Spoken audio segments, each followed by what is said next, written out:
Hello everybody, welcome to my channel. My name is Rachel.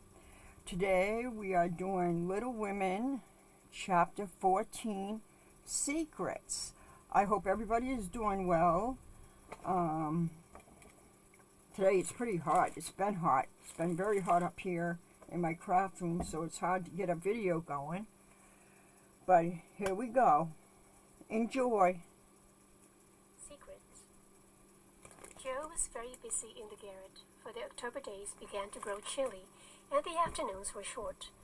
For 2 or 3 hours, the sun lay warmly in the high window, showing Jo seated on the old sofa, writing busily with her papers spread out upon a trunk before her, while Scrabble, the pet rat, promenaded the beams overhead, accompanied by his oldest son, a fine young fellow, who was evidently very proud of his whiskers.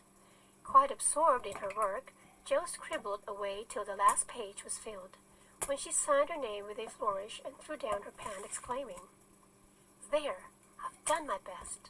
If this won't suit, I shall have to wait till I can do better." Laying back on the sofa, she read the manuscript carefully through, making dashes here and there, and putting in many exclamation points which looked like little balloons. Then she tied it up with a smart red ribbon and sat a minute, looking at it with a sober, wistful expression, which plainly showed how earnest her work had been. Jo's desk up here was an old tin kitchen, which hung against the wall. In it she kept her papers and a few books, safely shut away from Scrabble, who, being likewise of a literary turn, was fond of making a circulating library of such books as were left in his way by eating the leaves.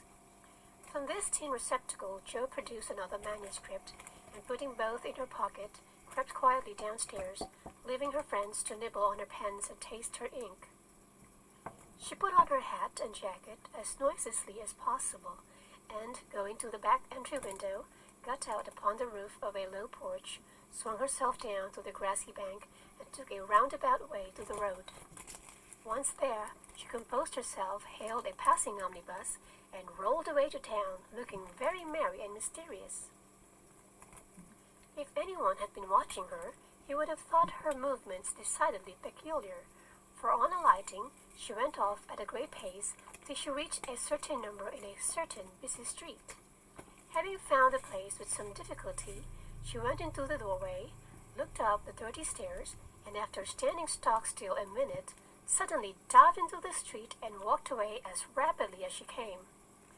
This maneuver she repeated several times, with the great amusement of a black-eyed young gentleman lounging in the window of a building opposite. On returning for the third time, Jo gave herself a shake, pulled her hat over her eyes, and walked up the stairs, looking as if she were going to have all her teeth out. There was a dentist's sign among others which adorned the entrance, and after staring a moment at the pair of artificial jaws, which slowly opened and shut to draw attention to a fine set of teeth, the young gentleman put on his coat, took his hat, and went down to post himself in the opposite doorway, saying with a smile and a shiver, "It's like her to come alone, but if she has a bad time, she'll need someone to help her home." In 10 minutes, Jo came running downstairs with a very red face and the general appearance of a person who had just passed through a trying ordeal of some sort. When she saw the young gentleman, she looked anything but pleased, and passed him with a nod. But he followed, asking with an air of sympathy, "Did you have a bad time?" "Not very." "You got through quickly." "Yes, thank goodness." "Why did you go alone?" "Didn't want anyone to know." "You're the oddest fellow I ever saw. How many did you have out?" Jo looked at her friend as if she did not understand him, then began to laugh as if mightily amused at something. "There are 2 that I want to have come out, but I must wait a week." "What are you laughing at? You're up to some mischief, Jo," said Laurie, looking mystified. "So are you. What were you doing, sir, up in that billiard saloon?" "Begging your pardon, ma'am, it wasn't a billiard saloon, but a gymnasium, and I was taking a lesson in fencing." "I'm glad of that." "Why?"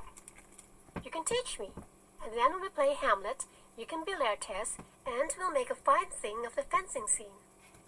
Laurie burst out with a hearty boy's laugh, which made several passers-by smile in spite of themselves. "I'll teach you whether we play Hamlet or not. It's grand fun and will straighten you up capitally. But I don't believe that was your only reason for saying, 'I'm glad,' in that decided way, was it now?" "No, I was glad that you were not in the saloon, because I hope you never go to such places. Do you?" "Not often." "I wish you wouldn't." "It's no harm, Joe. I have billiards at home, but it's no fun unless you have good players. So, as I'm fond of it, I come sometimes and have a game with Ned Moffat or some of the other fellows." "Oh dear, I'm so sorry, for you'll get to liking it better and better, and will waste time and money and grow like those dreadful boys. I did hope you'd stay respectable and be a satisfaction to your friends," said Joe, shaking her head. "Can't a fellow take a little innocent amusement now and then without losing his respectability?" asked Laurie, looking nettled. "That depends upon how and where he takes it. I don't like Ned and his set, and wish you'd keep out of it. Mother won't let us have him at our house, though he wants to come, and if you grow like him, she won't be willing to have us frolic together as we do now." "Won't she?" asked Laurie anxiously. "No, she can't bear a fashionable young man, and she'd shut us up all in bandboxes rather than have us associate with them." "Well, she needn't get out her bandboxes yet. I'm not a fashionable party, and don't mean to be, but I do like harmless larks now and then. Don't you?" "Yes, nobody minds them, so lark away. But don't get wild, will you? Or there'll be an end of all our good times." "I'd be a double distal saint." "I can't bear saints. Just be a simple, honest, respectable boy, and we'll never desert you. I don't know what I should do if you acted like Mr. King's son. He had plenty of money, but didn't know how to spend it, and got tipsy and gambled, and ran away and forged his father's name, I believe, and was altogether horrid." "You think I'm likely to do the same? Much obliged."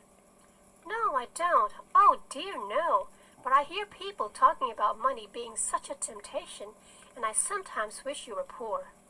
I shouldn't worry then." "Do you worry about me, Joe?" "A little when you look moody and discontented, as you sometimes do, for you've got such a strong will. If you once get started wrong, I'm afraid it will be hard to stop you."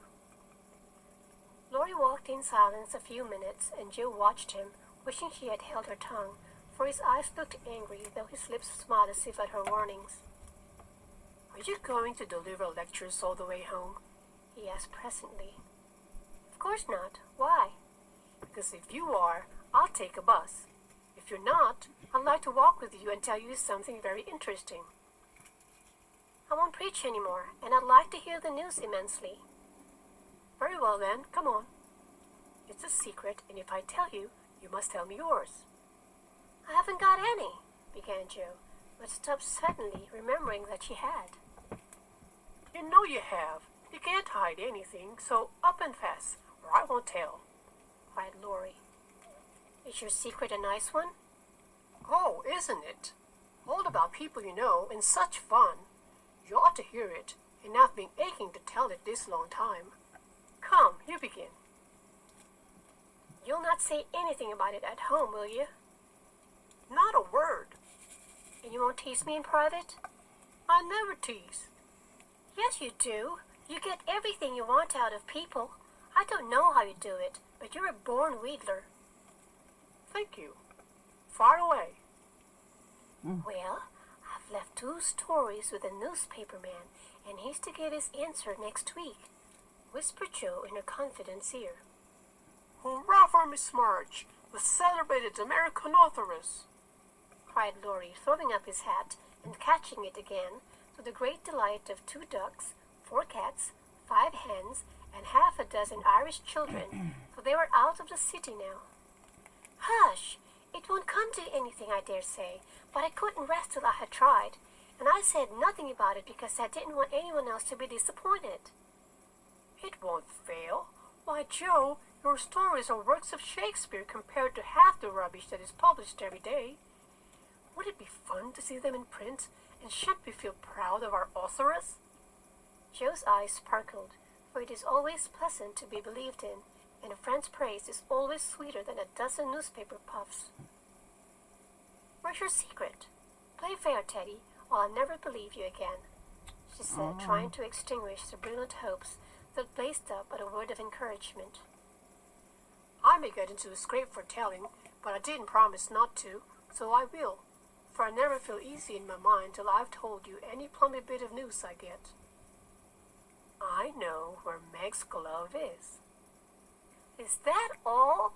Said Joe, looking disappointed, as Laurie nodded and twinkled with a face full of mysterious intelligence. It's quite enough for the present. You'll agree when I tell you where it is. Tell then.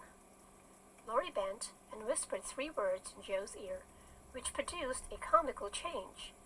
She stood and stared at him for a minute, looking both surprised and displeased, then walked on, saying sharply, How do you know? Saw it. Where? Pocket. All this time? Yes, isn't that romantic? No, it's horrid. Don't you like it? Of course I don't. It's ridiculous. It won't be allowed. My patience. What would Meg say? You're not to tell anyone, my bet. Meg would be upset. I didn't promise. That was understood, and I trusted you. Well, I won't for the present, anyway, but I'm disgusted, and I wish you hadn't told me. I thought you'd be pleased. At the idea of anybody coming to take Meg away? No, thank you. You'll feel better about it when somebody comes to take you away. I'd like to see anyone try it, cried Joe fiercely. So should I, and Laurie chuckled at the idea. I don't think secrets agree with me. I feel rumpled up in my mind since you told me that, said Joe rather ungratefully. Race down this hill with me and you'll be all right, suggested Laurie. No one was in sight. The smooth road sloped invitingly before her, and finding the temptation irresistible, Joe darted away, soon leaving hat and comb behind her and scattering hairpins as she ran. Laurie reached the goal first and was quite satisfied with the success of his treatment, for his Atlanta came panting up with flying hair, bright eyes, ruddy cheeks, and no signs of dissatisfaction in her face. I wish I was a horse, then I could run for miles in this splendid air and not lose my breath. It was capital, but see what a guy it's made me. Go pick up my things like a cherub as you are, said Joe, dropping down under a maple tree, which was carpeting the bank with crimson leaves. Laurie literally departed to recover the lost property, and Joe bundled up her braids, hoping no one would pass by till she was tidy again. But someone did pass, and who should it be but Meg, looking particularly ladylike in her state and festival suit, for she had been making calls. What in the world are you doing here? She asked, regarding her disheveled sister with well-bred surprise. Getting leaves? Meekly answered Joe, sorting the rosy handful she had just swept up. And hairpins, added Laurie, throwing half a dozen into Joe's lap. They grow on this road, Meg. So do combs and brown straw hats. You've been running, Joe. How could you? When will you stop such romping ways? Said Meg reprovingly, as she settled her cuffs and smoothed her hair, with which the wind had taken liberties. Never till I'm stiff and old and have to use a crutch. Don't try to make me grow up before my time, Meg. It's hard enough to have you change all of a sudden. Let me be a little girl as long as I can. As she spoke, Joe bent over the leaves to hide a trembling of her lips, for lately she had felt that Margaret was fast getting to be a woman, and Laurie's secret made her dread the separation which must surely come sometime and now seemed very near. He saw the trouble in her face and drew Meg's attention from it by asking quickly, Where have you been calling all so fine? At the gardener's, and Sally has been telling me all about Belle Moffat's wedding. It was very splendid, and they have gone to spend the winter in Paris. Just think how delightful that must be. Do you envy her, Meg? Said Laurie. I'm afraid I do. I'm glad of it, muttered Joe, trying on her hat with a jerk. Why? Asked Meg, looking surprised. Because if you care much about riches, you'll never go and marry a poor man. said Joe, frowning at Laurie, who was mutely warning her to mind what she said. I shall never go and marry anyone, observed Meg, walking on with great dignity, while the others followed, laughing, whispering, skipping stones, and behaving like children, as Meg said to herself, though she might have been tempted to join them if she had not had her best dress on. For a week or two, Jo behaved so queerly that her sisters were quite bewildered. She rushed to the door when the postman rang, was rude to Mr. Brooke whenever they met, would sit looking at Meg with a woebegone face, occasionally jumping up to shake and then kiss her in a very mysterious manner. Laurie and she were always making signs to one another and talking about spread eagles, so the girls declared they had both lost their wits. On the second Saturday after Jo got out of the window, Meg, as she sat sewing at her window, was scandalized by the sight of Laurie chasing Jo all over the garden and finally capturing her in Amy's bower. What went on there, Meg could not see, but shrieks of laughter were heard, followed by the murmur of voices and a great flapping of newspapers. What shall we do with that girl? She never will behave like a young lady, sighed Meg as she watched the race with a disapproving face. I hope she won't. She is so funny and dear as she is, said Beth, who had never betrayed that she was a little hurt at Jo's having secrets with anyone but her. It's very trying, but we never can make her comme il faut, added Amy, who sat making some new frills for herself, with her curls tied up in a very becoming way, two agreeable things that made her feel unusually elegant and ladylike. In a few minutes, Jo bounced in, laid herself on the sofa, and affected to read. Have you anything interesting there? Asked Meg with condescension. Nothing but a story. Won't amount to much, I guess, returned Jo, carefully keeping the name of the paper out of sight. You'd better read it aloud. That will amuse us and keep you out of mischief, said Amy in her most grown-up tone. What's the name? Asked Beth, wondering why Jo kept her face behind the sheet. The Rival Painters. That sounds well. Read it, said Meg.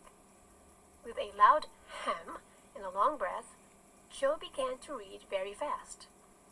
The girls listened with interest, for the tale was romantic and somewhat pathetic, as most of the characters died in the end. I like that about the splendid picture, was Amy's approving remark as Jo paused. I prefer the lowering part. Viola and Angelo are two of our favorite names. Isn't that queer? Said Meg, wiping her eyes, for the lowering part was tragical. Who wrote it? Asked Beth, who had caught a glimpse of Jo's face. The reader suddenly sat up, cast away the paper, displaying a flushed countenance, and with a funny mixture of solemnity and excitement, replied in a loud voice, Your sister. You? Cried Meg, dropping her work. It's very good, said Amy critically. I knew it! I knew it! Oh, my Jo, I'm so proud! And Beth ran to hug her sister and exult over this splendid success. Dear me, how delighted they all were, to be sure. How Meg wouldn't believe till she saw the words, Miss Josephine March, actually printed in the paper.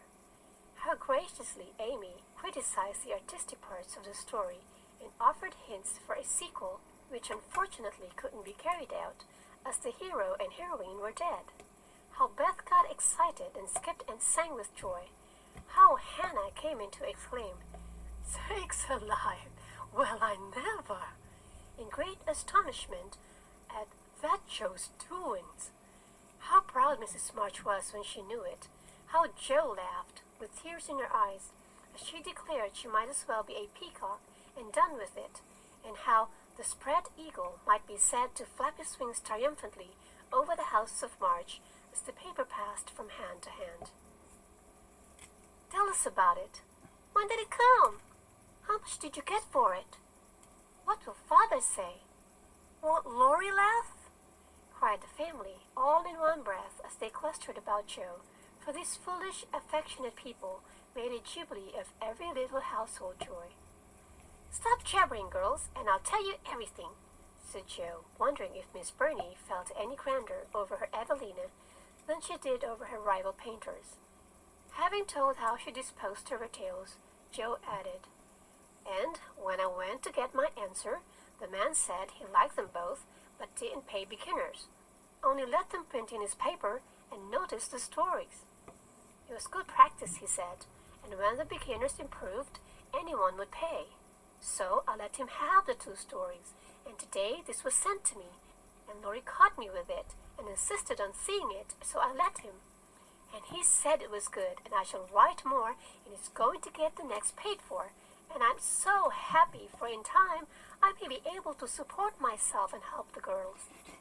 Jo's breath gave out here, and wrapping her head in the paper, she bedewed her little story with a few natural tears, for to be independent and earn the praise of those she loved were the dearest wishes of her heart, and this seemed to be the first step toward that happy end.